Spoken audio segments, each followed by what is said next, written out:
आज हम बात करने वाले हैं हाल के ही कुछ समय पहले बाइबल की पूरी हो चुकी भविष्यवाणियों के बारे में। दोस्तों, नवंबर 2018 की बात है। वेस्टर्न वॉल पर एक सांप को देखा गया और इसे सावधानी से पकड़कर दूर ले जाया गया। इसके बारे में आमोस के ग्रंथ अध्याय 5 में बताया गया है। वहाँ लिखा है, जैसे सिंह से कोई भागकर भालू के सामने आता है या घर पहुंचकर दीवार की टेक ले ले तो उसे सांप डस दे।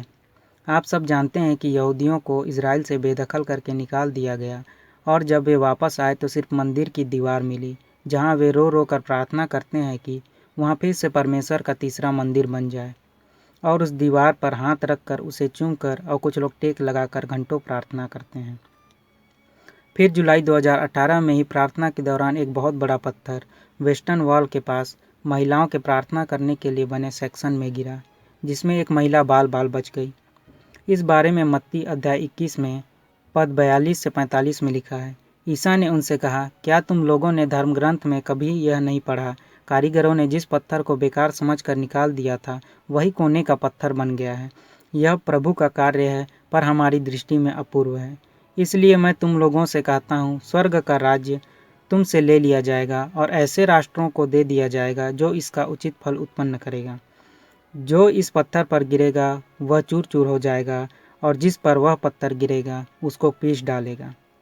आप सब जानते हैं कि यहूदी भले ही पवित्र प्रजा हों, पर स्वर्ग का राज्य सारे मसीह विश्वासियों को दे दिया गया है, जो इसका फल आज उत्पन्न करने में लगे हुए हैं। और तीसरी बड़ी भविष्यवाणी अगस्त 2019 को पूरी हुई। वेस्टर्न वॉल के पास ही लोमड़ियों के झुंड को देखा गया। इसे देखने के बाद यहूदी भी खुशी से झूम उठे, क्योंकि उनका भी मानना है कि इन्हीं लोमड़ियों के दिखने और रोने के बाद परमेश्वर का तीसरा मंदिर बनना शुरू होगा। इसके बारे में बाइबल के शोक गीत 5 पद 18 में लिखा है, क्योंकि सिय्योन पर्वत वीरान हो गया है, उस पर सियार विचरण करते हैं। तीनों ही भविष्यवाणियाँ वेस्टर्न वॉल के पास पूरी हुई हैं, जिससे यहूदियों, ईसाइयों और मुसलमानों में हलचल मची हुई है, क्योंकि ये सभी घटनाएं प्रोफेट्स के द्वारा पहले ही बता दी गई थीं कि परमेश्वर का तीसरा मंदिर बनने से पहले ये घटनाएं होंगी।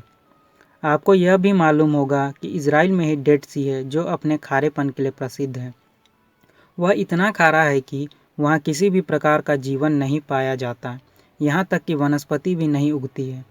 लेकिन कुछ समय से वहाँ लगातार सिंक होल बन रहे हैं और जल स्तर भी कम हो रहा है, जिससे उन सिंक होलों में स्वच्छ पानी आ रहा है और वहाँ मछलियाँ पाई जा रही हैं, और साथ ही साथ वनस्पतियाँ भी देखी जा रही हैं, जिसके बारे में आप एजेकियल 47 पद 1 से 12 में पढ़ सकते हैं। लेकिन मैं आपके लिए एक छोटा सा पद पढ़ दे रहा हूँ। यह नदी जहाँ कहीं गुजरती है वहाँ पृथ्वी पर विचरने वाले प्राणियों को जीवन प्रदान करती है। वहाँ बहुत सी मछलियाँ पाई जाएंगी, क्योंकि यह धारा समुद्र का पानी मीठा कर देता है और जहाँ कहीं भी पहुँचती है जीवन प्रदान करती है। जिस प्रकार लगातार भविष्यवाणियाँ पूरी होती जा रही हैं, इसका एक ही मतलब है कि बहुत जल्दी यीशु मसीहा आने वाले हैं।